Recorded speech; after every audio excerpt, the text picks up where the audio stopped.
এই ভাষার ডাইভার্সিটি যে কত মজা। চট্টগ্রামের ভাষাটা খুব কঠিন। আমরা প্রাইমারি স্কুলে পড়াই বাচ্চাদেরকে, পড়ো ডিওজি ডগ মানে কুকুর, এরা পড়ায় পড়ো ডিওজি ডগ মানে হত্যা। ডগ মানে কি?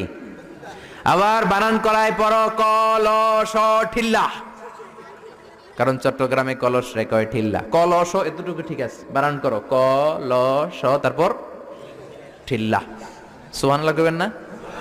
এক বাংলাদেশ, জেলাটা পার হইলেই ভাষা আলাদা। আল্লাহু আকবার। ময়মনসিংহ কিশোরগঞ্জ মাহফিল আছে না নাই? ওইখানে গেলে কথা বোঝা যায় না, সব খ, এরা বলে ক। একজন কয় হুজুর কবর দেখবাম, কবর টিভি সারুন। আমি বললাম কার কবর? জিয়াউর রহমানের কবর না বঙ্গবন্ধুর কবর? কয় হুজুর রাত 8টার কবর।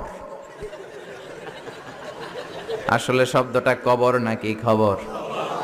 সিলেটিরা পুরা উল্টা, এরা এগমুখ দিয়ে কিলাইলো ক বের হয় না, খালি খ। আমি কাতার যাচ্ছি, সিলেটি এক লোক বসছে, আমার শুরু করছে আপনার বাড়ি খন খানো, খন খানো পড়ালেখা করছইন? কয় আমি এই খানো দাঁড়ামো, তুই খাইতা করবি খর। সুবহানাল্লাহ বলবেন না? এইভাবে এক এক জেলার এক এক রকম। নরসিংদীর রায়পুরাতে গেলাম, আমার ভাইয়েরা রায়পুরা বলতে পারে না, র রে কয় ল, রায়পুরা রে কয় লাইপুরা, কয় লাইপুরা লাতা মুরগি দিয়ে লাইতের বেলা কাইয়া লেলাইন দেয় ফুটছি। তার মানে ও যত র পাবে ওটারে বলবে কি ল। এরপর বরিশালে গেলে ক বলতে পারে না,